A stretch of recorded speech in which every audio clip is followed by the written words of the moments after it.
Assalamualaikum warahmatullahi wabarakatuh. Alhamdulillah hayya bina nashkuru ilallah alladhi qad a'tana ni'matan wa hidayatan katsirah hatta nastati an najdami'a fi hadzal makanil mubarakah Masjid Al-Ma'muri fi sihatin wa afiyatin zahiran wa batinah amin ya rabbal alamin. Asyhadu an la ilaha illallah wa asyhadu anna Muhammadar Rasulullah. Allahumma shalli wa sallim wa barik ala nabiyyina Muhammadin wa ala alihi wa sahbihi ajmain. Amma ba'du. Hadratal mukarramun, para alim, para sesepuh, bapak-bapak, ibu, hadirin, hadirat ingkang kaula hormati lan mugi-mugi tansah dipun mulyakaken dening Allah Subhanahu wa taala. Amin ya rabbal alamin. Alhamdulillah, puji dan syukur kita panjatkan kehadirat Allah Subhanahu wa taala. Pada malam hari ini kita masih kembali bisa berada di majelis Rabu malam Kemis Masjid Al-Ma'muri dalam rangka bersama-sama silaturahmi dan menambah ilmu babakan hadis-hadis Rasulullah Shallallahu Alaihi Wasallam. Mudah-mudahan upaya kita ini senantiasa mendapatkan ridho dan barokah dari Allah Subhanahu wa taala, dikuatkan iman dan Islam kita, diberikan ilmu yang manfaat fid dini wad dunya wal akhirah. Amin ya rabbal alamin. Nasihat untuk saya pribadi dan juga kepada jamaah sekalian, memang hidup kita ini harus kita penuhi kesyukuran kita kepada Allah. Syukur, rumusnya hidup syukur dan sabar, 2S. Dalam setiap kondisi harus kita siapkan 2 jurus itu, syukur dan sabar. Insya Allah dengan kita menyiapkan syukur dan menyiapkan sabar, semua lika-liku kehidupan kita akan lalui dengan nyaman dan senantiasa kita gantungkan semuanya kepada Allah Subhanahu wa taala. Dapat nikmat syukur, dapat ujian ya sabar. Jadi memang hidup kita harus meliputi 2 itu, syukur dan sabar. Sabar dalam artian kita menjalankan taat juga harus sabar, meninggalkan maksiat juga perlu kesabaran, kena musibah juga sabar. Nah, memang makna sabar itu antara 3 hal itu. Jadi kita menjalankan taat kados sholat maghrib jamaah di masjid, lajeng kajian, menika ibadah. Ini juga memang perlu kesabaran, perlu sabar, nahan diri, karena satu waktu kita bisa memilih banyak aktivitas, namun kita memilih yang aktivitas itu mendekatkan kita, membersihkan hati kita kepada Allah Subhanahu wa taala. Ini memang butuh kesabaran. Dan janji Allah, kalau kita menjadi orang yang sabar, insya Allah dicintai Allah Subhanahu wa taala. Wasta'inu bis-sabri was-shalah. Dan hendaklah engkau meminta pertolongan kepada Allah dengan sabar dan sholat. Innallaha ma'as-sabirin. Sungguh Allah bersama dengan orang-orang yang sabar. Insya Allah mudah-mudahan kita semuanya digolongkan dan dikaruniakan hidup kita ini penuh syukur dan penuh sabar. Insya Allah dengan demikian bisa melewati segala rintangan yang ada. Bapak dan Ibu yang dirahmati Allah Subhanahu wa taala, pada pertemuan yang lalu, 2 minggu yang lalu, kita sudah membahas hadis ke-10. Sudah membahas hadis yang ke-10 yang berasal dari Abu Hurairah itu, yakni baik dan halal dan thayyib itu adalah syarat diterimanya amal, syarat diterimanya doa, dan syarat diterimanya amal. Jadi memang Allah itu zat yang thayyib, maka karena Allah itu thayyib artinya tohir, dia suci, maka dia hanya menerima dari kita yang suci, yang bersih, yang halal. Maka kita berupaya dalam hidup kita senantiasa mencari yang bersih dan yang halal, khususipun pados harta, pados mal, harta, yang halal. Itu menjadi pokok dan dasar dari peribadahan kita. Yang disampaikan tolabul halal faridoh, mencari yang halal itu termasuk sebuah kewajiban.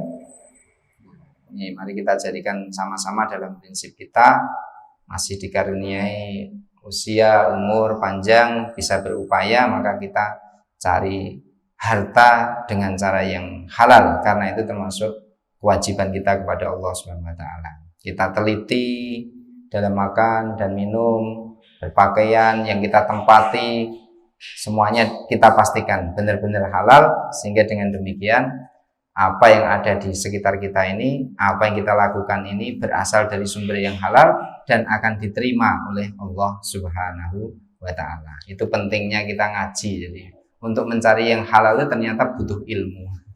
Tidak sembarangan kita waton buat gawe. Nah, kita kerja apapun profesi kita diwajibkan untuk mencari ilmu. Ilmu tentang kasbil halal, mencari harta itu dengan cara yang halal. Nah, kita tinggalkan yang subhat-subhat, yang mendekati kepada keharaman, sehingga itu akan lebih membersihkan kehidupan kita. Pada kesempatan malam hari ini kita akan lanjutkan hadis yang ke-11. Hadis yang ke-11. Di dalam kitab yang kita pegang ini, hadis yang ke-11 ada di halaman 19. Meninggalkan yang meragukan. Meninggalkan yang meragukan. Judulnya, temanya. Kita akan bacakan hadis dan juga terjemahnya untuk mencari keberkahan. An Abi Muhammadin al-Hasan ibn Ali ibn Abi Thalib sibti Rasulillah sallallahu alaihi wasallam wa raihanatihi radhiyallahu anhuma qala hafidtu min Rasulillah sallallahu alaihi wasallam da' ma yuribuka ila ma la yuribuka. Rawahu Tirmidzi wan Nasa'i wa qala Tirmidzi haditsun hasan sahihun. Inti dari hadis itu ada di mulai da' ma yuribuka ila ma la yuribuka. Itu inti dari hadis. Hadis ini dibawa oleh Abi Muhammad, an Abi Muhammadin, dari Abi Muhammadin Al-Hasan, yaitu Hasan. Jadi yang membawa hadis ini adalah Hasan. Hasan itu putranipun Kanjeng Nabi Muhammad, cucunipun Kanjeng Nabi Muhammad sallallahu alaihi wasallam. Yang terkenal yaitu Hasan dan Husain. Hasan dan Husain. Jadi ini yang membawa hadis adalah Hasan. Jadi cucu Nabi yang tua, yang pertama. Kalau yang Husain itu adiknya, yang dianggap tua, anak tua, yaitu Hasan. Kemudian Husain itu yang adiknya. Kunyahnya adalah Abi Muhammad. Kunyahnya Abi Muhammad dikarenakan Hasan ini mempunyai putra namanya juga Muhammad. Jadi Abi Muhammad itu nama kunyahnya Al-Hasan. Al-Hasan ibni Aliin. Hasan putranya Ali bin Abi Thalib. Jadi Hasan ini putranya Ali bin Abi Thalib. Sibti Rasulillah sallallahu alaihi wasallam. Cucunya Rasulullah sallallahu alaihi wasallam. Wa raihanatihi, dan kesayangannya Nabi Muhammad sallallahu alaihi wasallam. Mudah-mudahan Allah meridhai keduanya, yaitu Hasan dan Husain. Di sini memakai kata sibti. Jadi cucu itu ada dua yang terkenal. Yang pertama sibti, yang kedua adalah hifdin, hafid. Kalau hafid itu penjaga, kalau hafid pakai dal itu cucu juga, namun cucu dari anak laki-laki. Kalau sibti ini cucu dari anak perempuan. Kenapa disebut sibti di sini? Karena Hasan itu adalah cucunya Nabi dari jalur anak perempuannya Nabi, yaitu Fatimah. Jadi Fatimah. Hasan itu cucunya Nabi dari Fatimah yang dinikahi oleh Ali ibnu Abi Thalib. Makanya disebut dengan Sibti Rasulillah wa Raihanatih, dan cucu kesayangan Rasulullah Shallallahu Alaihi Wasallam.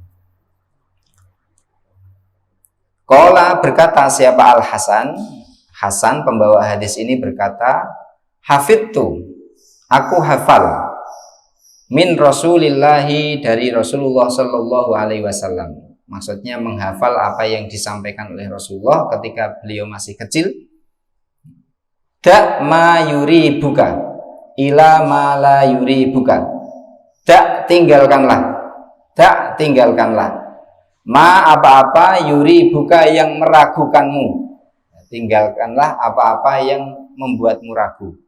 Ila menuju atau kepada atau kerjakan ma apa-apa la yuri buka yang tidak meragukanmu. Nah, ini hadisnya sangat pendek sekali, sangat pendek. Jadi matan hadis atau redaksi hadis ini sangat pendek. Da ma yuri buka ila ma la yuri buka. Kerjakan tinggalkan apa-apa yang meragukanmu kepada apa-apa yang tidak meragukanmu. Jadi kita diminta dalam hadis ini untuk meninggalkan apa-apa yang membuat kita ragu dan mengerjakan apa-apa yang kita yakini atau yang tidak membuat kita ragu. Nah, sebelum kita sampai kepada syarah dari hadis yang pendek ini, kita sampaikan dulu biografi singkat dari pembawa hadis. Ini adalah seorang yang mulia karena darahnya itu adalah darahnya Rasulullah Shallallahu Alaihi Wasallam, yang apabila diturut ke bawah nanti Hasan, khususnya Husain, itu nanti keturunnya banyak di Indonesia, berasal dari Hadramaut, ya, para habaib itu, terutama yang Husain. Yang Husain itu yang masih banyak memberikan keturunan. Adapun dalam banyak keterangan yang Al Hasan sempat terputus keturunannya. Yang Al Husain yang banyak. Pindah ke Hadramaut Yaman itu langsung beberapa ke India sampai ke Indonesia, sampai di sini ada perkumpulan para habaib itu, punya sertifikat khusus tentang keturunan Rasulullah SAW. Yang pertama, Bapak dan Ibu yang dirahmati Allah Subhanahu wa taala, tentang Hasan bin Ali. Hasan bin Ali ini adalah cucu Rasulullah Shallallahu Alaihi Wasallam, yang beliau berdua ini lahirnya 3 tahun setelah Rasulullah hijrah. Jadi Rasulullah hijrah ke Madinah dapat 3 tahun, lalu Ali bin Abi Thalib dengan Fatimah Az-Zahra itu mempunyai putra Hasan dan Husain. Padahal Rasulullah meninggal pada tahun 10 atau 11 hijrah, sehingga menangi Kanjeng Nabi hanya 7 tahun. Jadi bersama dengan Nabi itu 7 tahun. Dan kita meyakini bahwa hadis yang dibawa oleh beliau adalah ketika beliau mendengarkannya saat usianya di bawah 7 tahun. Ya, umur-umur TK mungkin. Kalau umur-umur TK itu saged nyimak pangandikanipun tiyang sepuh, saged nggih. Masih walaupun pendek seperti ini. Ma yuri buka ila ma la yuri buka, itu masih bisa memegang teguh. Apalagi tradisi di Arab sana kan kuat sekali hafalannya. Karena sangat kuat hafalannya, nggak perlu nulis, nggak perlu belajar menulis. Kalau sekarang kan kebalikan. Sing ra iso baca dan tulis malah dianggap bodoh. Padahal di sana nggak bisa baca nulis, waktu itu adalah orang yang cerdas. Sekali diomongke langsung hafal. Jadi umur 7 tahun bersama dengan Rasulullah itu sudah memenuhi syarat untuk bisa merekam pembicaraan Rasulullah Shallallahu Alaihi Wasallam. Beliau lahir 3 tahun ba'dal hijrah, sesudah hijrah. Beliau anak tertua dari Ali bin Abi Thalib dengan Fatimah Az-Zahra. Ali dan Fatimah itu punya anak, jumlahnya 1, 2, 3, 4, 5. Ada 5 anak. Yang dalam sirah itu disebutkan Ali dan Fatimah itu punya 5 putra. Hasan yang paling tua, kemudian Husain, Zainab Al-Kubro yang ketiga, Zainab Al-Kubro, kemudian Ummi Kulsum, Yang kelima muhsin atau muhassin, banyak yang menyebutkan muhsin atau muhassin, ada 5 itu. Nah, Hasan adalah yang paling besar. Dan Fatimah ini adalah di antara satu-satunya putra Rasulullah, putri Rasulullah yang bisa memberikan keturunan, yang lainnya tidak bisa. Nah, dari 7 putranya Nabi, yang 3 laki-laki dan 4 perempuan itu, Qasim, Abdullah, Ibrahim, Zainab, Ruqayyah, Ummi Kulsum, dan Fatimah Az-Zahra, yang bisa memberikan keturunan hanya Fatimah Az-Zahra. Dan sempat memberikan cucu dan ditimang-timang atau sering digendong oleh Rasulullah Shallallahu Alaihi Wasallam. Sering mendapatkan doa Nabi Shallallahu Alaihi Wasallam. Ini adalah qurrata a'yun. Ini adalah anak yang menyebabkan saya senang, saya gembira, dan seterusnya. Khusus Hasan dalam riwayat pernah mendapatkan doa Rasulullah sebanyak 3 kali sekaligus. Nabi berdoa untuk Hasan ketika digendong oleh beliau, Allahumma uhibbuhu wa uhibbu man yuhibbuhu fa ahibba man yuhibbuhu. 3 kali diulang Nabi. Allahumma uhibbuhu wa uhibbu man yuhibbuhu fa ahibba man yuhibbuhu. Ya Allah, cintailah dia, Hasan ini, dan cintailah orang yang mencintai Hasan ini. Dan cintailah orang yang mencintai Hasan ini. Jadi kalau kita mencintai Hasan, umpama tinggal saat itu bersama-sama beliau, maka kita akan meraih cintanya Allah berkat doanya Rasulullah Shallallahu Alaihi Wasallam. Ini di antara manaqib biografi dari Hasan bin Ali.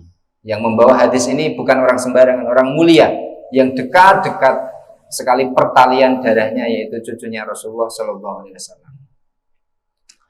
Beliau ini termasuk khalifah kelima dalam sejarah, dianggap sebagai khalifah kelima. Jadi Khulafaur Rasyidin itu Abu Bakar As-Siddiq, Umar ibnu Khattab, Utsman ibnu Affan, Ali ibnu Abi Thalib. Lalu setelah Khulafaur Rasyidin ini terjadi perpecahan di antara kaum muslimin, Ali terbunuh, kemudian diangkatlah Hasan bin Ali. Diterangkan dalam sejarah, beliau hanya memimpin Islam sebagai khalifah kelima itu selama 6 bulan beberapa hari. 6 bulan beberapa hari. Bukan karena wafat, tetapi karena beliau memilih mundur dari pelantikannya sebagai khalifah pengganti ayahnya Ali bin Abi Thalib, dikarenakan yaitu ada kekuasaan ganda. Kekuasaan ganda karena saat kepemimpinan Ali bin Abi Thalib itu ada sahabat Nabi juga yang apa istilahnya ya, dianggapnya dalam sejarah itu bisa dianggap sebagai pemberontak atau munafik gitu, menginginkan jabatan khalifah setelah Utsman ibnu Affan, yaitu Muawiyah ibnu Abi Sufyan, Muawiyah bin Abi Sufyan.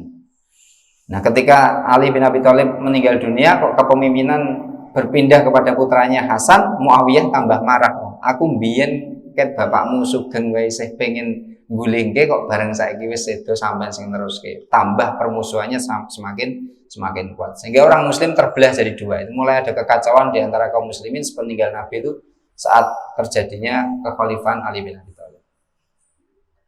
Sehingga karena kekacauan itu sudah ada benih-benih peperangan, sudah ada kelompoknya Ali bertemu dengan kelompoknya Muawiyah, sudah hampir ada benih-benih peperangan. Daripada nanti ada perang besar di antara kaum muslimin, ada pertumpahan darah, maka beliau kemudian memutuskan Hasan ini untuk resmi mundur demi kemaslahatan umat dan untuk menghindari perpecahan atau pertumpahan darah kaum muslimin.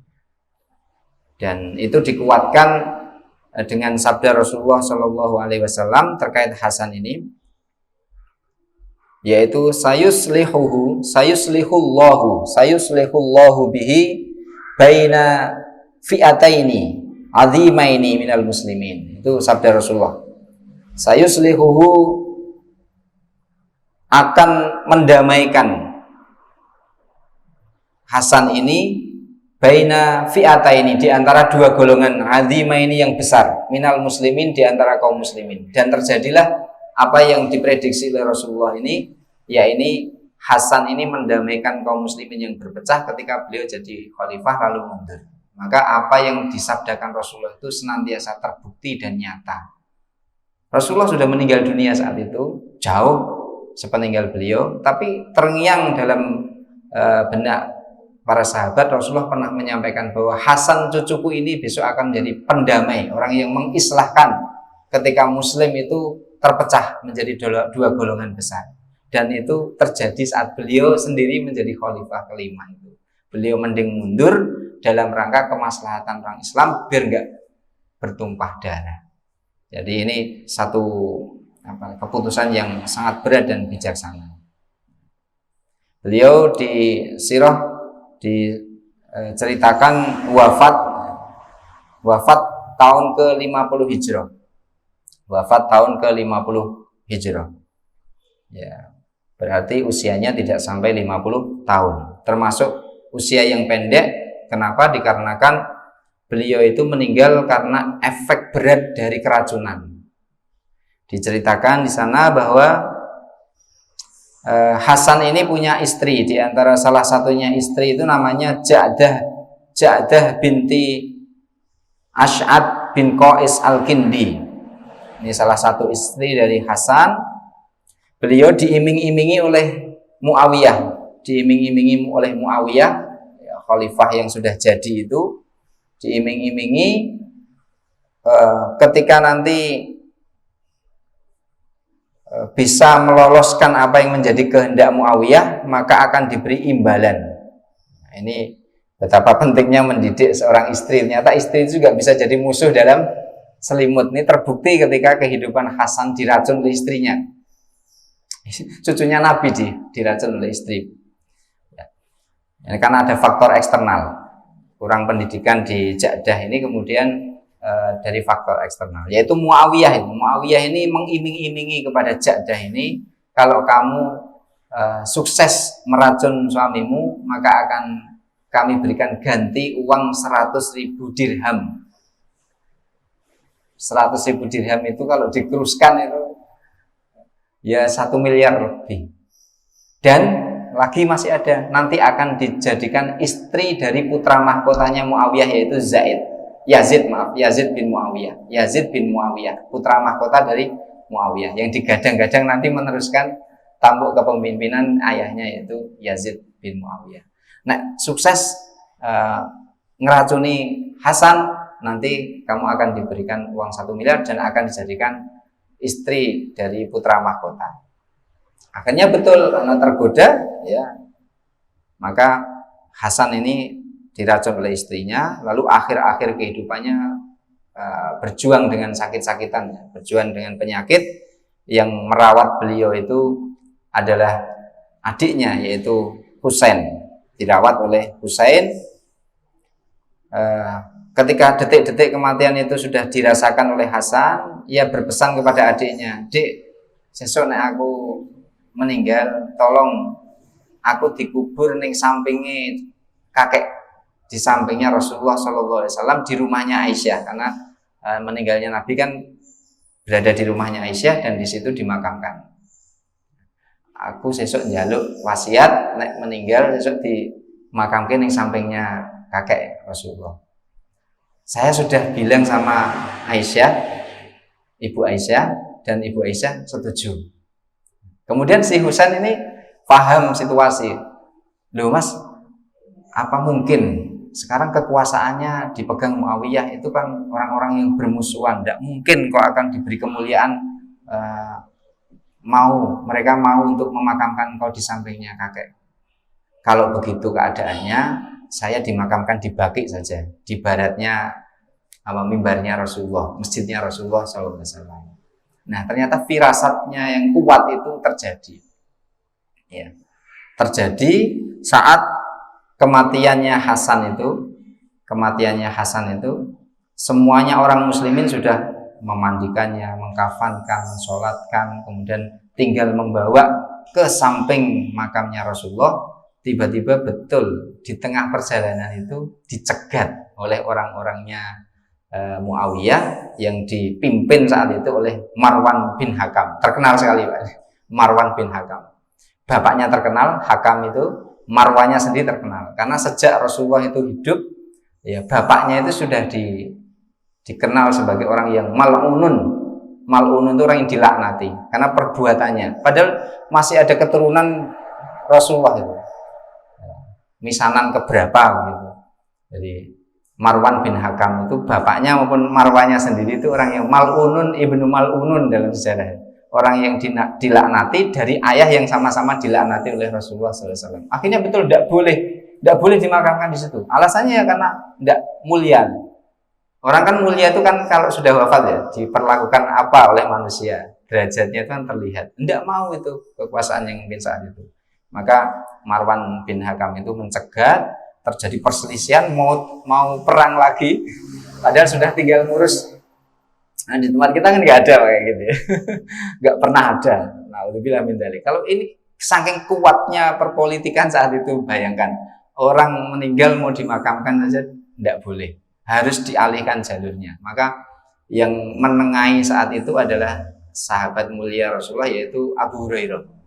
Abu Hurairah yang menengahi. Akhirnya oleh Abu Hurairah, beliau pernah mendengar wasiat-wasiat itu, ya sudah kita makamkan ke Baqi. Akhirnya jadilah Hasan itu dimakamkan di Baqi, di baratnya Masjid Nabawi itu. Ini tentang Hasan, kisah-kisah yang memilukan dari kehidupan beliau. Tetapi beliau sangat mulia, baik dipandang dari keturunan maupun dari kehidupan beliau. Bapak Ibu yang dirahmati Allah Subhanahu wa taala, mari kita pelajari hadis utamanya. Ini walaupun pembawa hadis ini termasuk tambahan, tetapi saya kira penting untuk mengenal siapa pembawa hadis ini. Termasuk sirah. Da' ma yuribuka ila ma la yuribuka. Tinggalkan apa yang membuatmu ragu dan kerjakan apa yang tidak membuatmu ragu. Nah, ini termasuk hadis yang induk. Ini termasuk hadis yang induk. Kenapa disebut induk? Karena dari hadis ini nanti akan turun hukum menjadi dalil induk dari hukum-hukum. Kita ini kan menjalankan kehidupan ini ada yang yakin, ada yang ragu. Khususnya yang sunnah-sunnah itu, bukan yang wajib itu, maka kita perlu meninggalkan yang ragu-ragu. Tinggalkan yang ragu-ragu, cari yang jelas dan meyakinkan. Baik tentang halal haramnya sesuatu atau baik buruknya sesuatu, perkataan maupun perbuatan, maka kita diminta dari hadis ini untuk meninggalkan yang kita ragui dan kita cari menuju yang betul-betul jelas dan meyakinkan. Jadi perintah ini sifatnya adalah sunnah, bukan wajib. Artinya yang kita tinggalkan, yang tidak kita yakini itu, kalau kita tinggalkan tidak berdosa. Itu artinya sunnah. Tujuannya apa? Kita meninggalkan yang ragu-ragu, tujuannya adalah dalam rangka menjaga dan membersihkan diri. Menjaga dan membersihkan diri agar kita menjadi orang yang terhormat di hadapan Allah Subhanahu wa taala. Itu yang kemudian disebut oleh para ahli akhlak, itu disebut dengan warok atau wirai. Jadi sama-sama perbuatan ini boleh, tapi dia tetap meninggalkan karena sebab tertentu, karena mungkin tidak terhormat atau kurang elok dan seterusnya, itu wirai. Nah, dari hadis yang pendek ini maka kemudian banyak timbul hukum. Dalam syarah ini disebutkan misalnya hukum tentang sahur. Syakkun fi tulu'il fajri hal yatasahharu. Ragu-ragu apakah sudah terbit fajar atau belum, maka apakah kita boleh makan sahur? Apakah kita boleh makan sahur atau minum sahur? Maka yang kita lakukan, kalau kita tetap sahur, itu boleh-boleh saja. Tetapi kalau kita ragu, lebih baik meninggalkan keraguan itu, yakni tidak usah sahur. Sahur kan hukumnya apa? Sunnah. Nah, itu maksudnya hukumnya sunnah. Jadi kalaupun kita tidak lakukan yang kita yakini, itu pun tidak ada dosanya. Hanya lebih baik supaya kita wirai, ya sudah koyoke iki wis terbit fajar urung yo. misalnya. Kalau kita ragu-ragu ya sudah, meninggalkan itu lebih wirai, meninggalkannya lebih wirai. Tapi kalau makan sahur masih boleh, itu ragu-ragu, belum yakin betul, belum yakin. Kecuali udah azan subuh itu tidak usah ada pilihan seperti ini. Ini tentang sahur. Nate mboten Pak.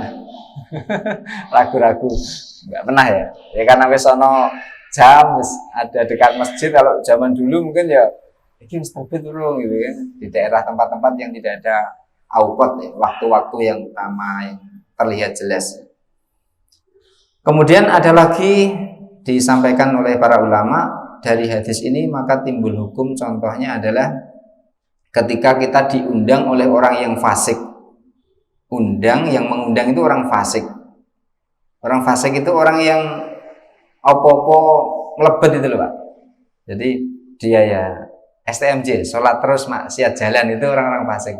Yang ngelakoni kebaikan sama soleh, tapi juga ngelakoni fujur, sesuatu yang tidak boleh, itu kabeh dicampur aduk. Jadi wong gado-gado lah istilahnya. Orang yang fasik gitu, orang fasik. Ngerti iki hukumnya ra entuk ini dilibas terus. Iki ra entuk haram tapi dipangan gitu. Itu orang-orang yang fasik.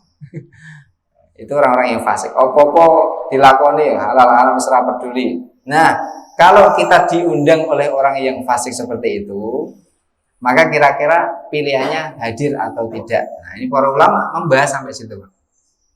Walau da'ahu fasikun liwali matin jazat ijabatuhu walakinnal audul tarkuhu.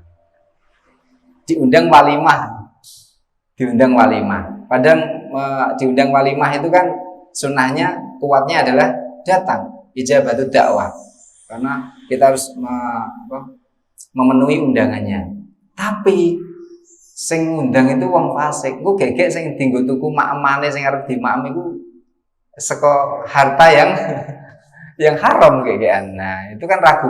Aduh, aku diundang si fulan ya. Wong iki segala macam dipangan ya. Lek golek bondo iki ora hati-hati ya apa-apa diterabas. Kelingan nyolong jatine tonggo, apane tonggo malah warna-warna dadi ragu. Wah, aku nek nanti ke sana kira-kira sing tak maem iku halal apa haram sing disediake. Saka jalan haram apa halal ya. Nah, sampai segitunya, Pak. Maka pilihannya, karena ini ragu. Pilihannya adalah kita masih diperbolehkan untuk ijabatu dakwah, mendatanginya, walakinnal adol tarbuhu, sedangkan yang paling utama meninggalkan. Tidak datang ke undangan, tidak makan ke situ. Nah, urusan jagung ya titip ya rapopo. Tapi tidak datang karena ragu-ragu engko harta yang disuguhkan itu dari halal atau haram. Sampai ke situ Pak, wirai itu Pak. Memang kadang-kadang dalam masyarakat kita orang yang wirai itu sok unik gitu. Kok iso ya? Tapi dengan demikian itu dia terhormat di hadapan Allah Subhanahu wa taala. Karena banyak orang yang sak-sae gitu, tapi dia memilih betul, hati-hati wirai. Nah, ini contoh yang kedua. Kemudian ada contoh berikutnya, para ulama sudah memberikan banyak keterangan. Dalam hal muamalah. Ketika kita ditawari oleh seseorang untuk membeli barang yang dia punya. Misalnya diminta untuk membeli barang arloji lah misalnya. Kita punya sahabat A. Sahabat A itu mau jual arloji ke kita. Ini tolong dibeli ya, saya butuh uang. Tapi sejam atau 2 jam atau mungkin setengah hari atau 1 hari sebelum ketemu dengan penjual ini, kita pernah melihat jam yang persis dengan itu dipakai oleh teman kita B. Sehingga dalam hati kita ragu, iki jam B apa jam A ya? Kayak ini colongan atau menjual beli tapi cepat. Kapan saya nggak tahu. Gegek teko ngambil dari barangnya B, tapi saya ragu. Nah, saya beli ini, ya kalau barangnya A betul. Ya kalau ini barangnya B lah, barang tak enggu nanti ketemu B nggak enak dikira saya yang nyuri ya. Ada keraguan-keraguan. Sampai ke situ, ada keraguan-keraguan seperti itu, maka kita meninggalkan jual beli itu, tidak jadi membeli, itu termasuk sesuatu yang meninggalkan keraguan-keraguan. Kalau kita jual beli sah mboten Pak kira-kira? Ya sah, dia pegang, ya kita yakin dia miliknya misalnya. Yang dipegang di tangannya kan berarti ada kepemilikan di sana. Ya sah, tetapi karena kita ada keraguan, ada pertimbangan, oh ini podo persis plek, wingi bar tak delok punyanya B. Nanti kalau saya jual beli nyeneng ke A tapi nggak tahu B gimana, saya juga nggak enak megangnya. Jadi ragu-ragu, maka meninggalnya itu termasuk wirai. Kita termasuk sudah mengamalkan hadis ma yuribuka ila ma la yuribuka. Tinggalkan yang ragu-ragu dan kerjakan apa yang tidak meragukan yang kita yakin.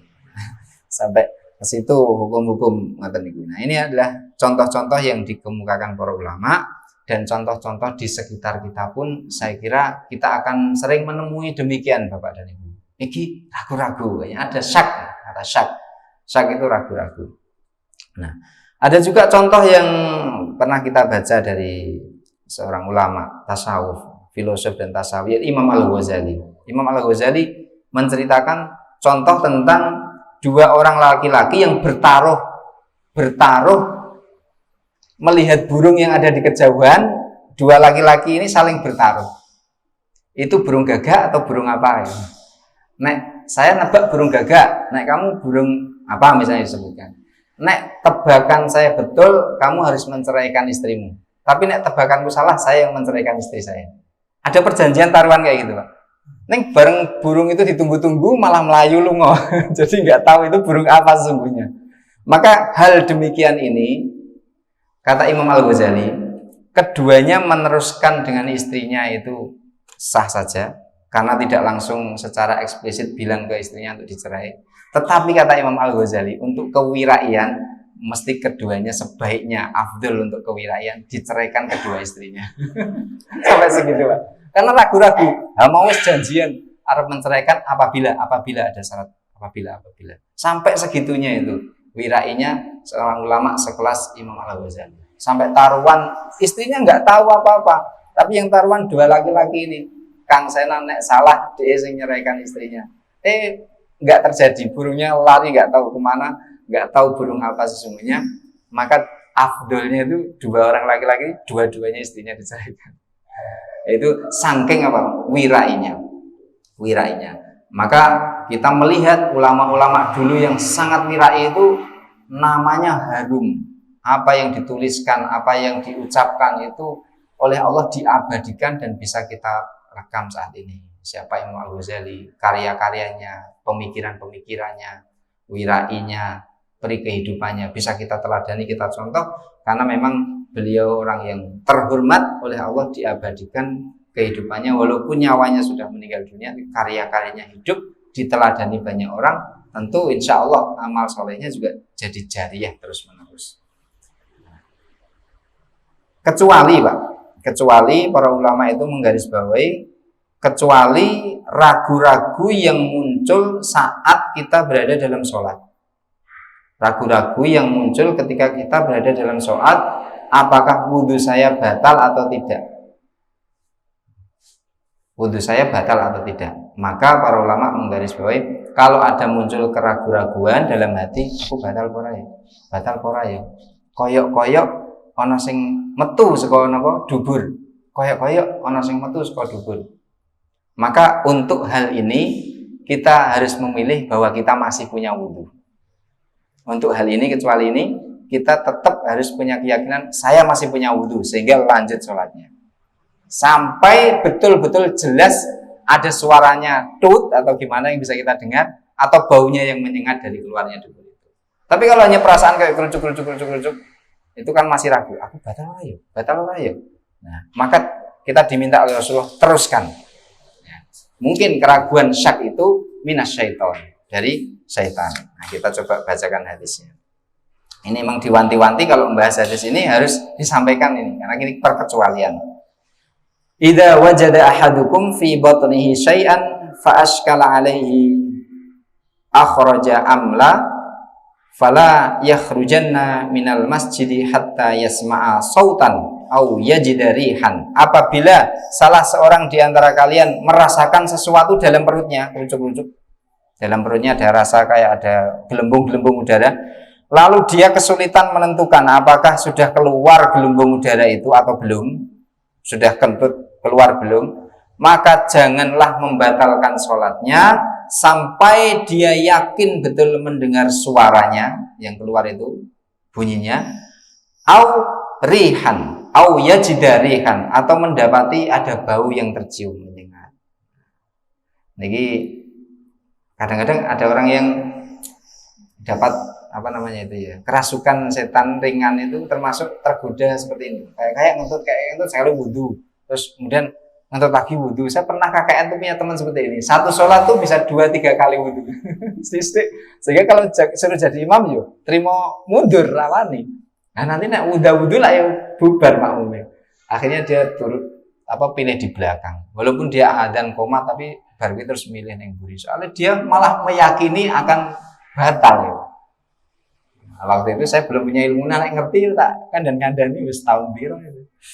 Gak, kalau mendapati orang yang seperti itu, Pak, mungkin ada teman itu keluarga kita. Kalau kita belum mendapati baunya, belum mendapati suaranya, ya sudah teruskan saja. Karena itu adalah godaan-godaan setan ketika kita berada dalam sholat. Rujuk. Makanya kita dimakruhkan kan kalau mau sholat itu makan kenyang. Dimakruhkan kalau kita mau sholat makan kenyang. Karena kalau makan kenyang itu ya nggak usuk pas sholat, yang kau mesti rujuk dan lain sebagainya yang membuat kita sholatnya. Tapi yo sing ngeyel yo no. Wah, daripada kita sholat ingat makan, yang mending makan ingat sholat. Jadi yo makan wae. Nah, yo semedengan ora yo langsung digerti banyak-banyak itu. Alasan wae nek wong ngelih yo. Nah, ini diantara keterangan-keterangan para ulama yang kita baca, kita temukan literasinya, sehingga kita berupaya dalam hidup kita ini, kita tinggalkan yang ragu-ragu, kita memilih yang yakin.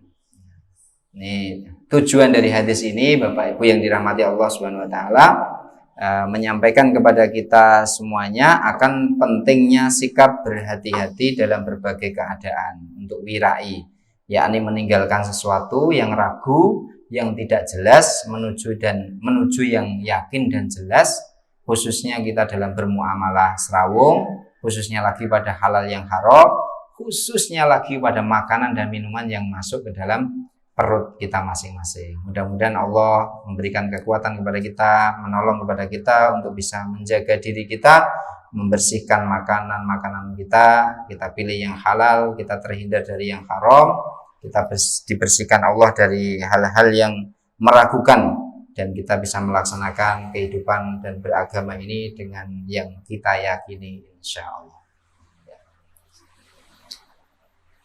Pilih mekaten ingkang saged kita aturaken, tak pasang jame soalnya jam 19.17 sampun lewat. Allahumma anfa'na bima 'allamtana wa 'allimna ma yanfa'una wa zidna ilma. Subhanakallahumma wa bihamdika asyhadu an la ilaha illa anta astaghfiruka wa atubu ilaik. Walhamdulillahirabbil alamin. Wassalamualaikum warahmatullahi wabarakatuh.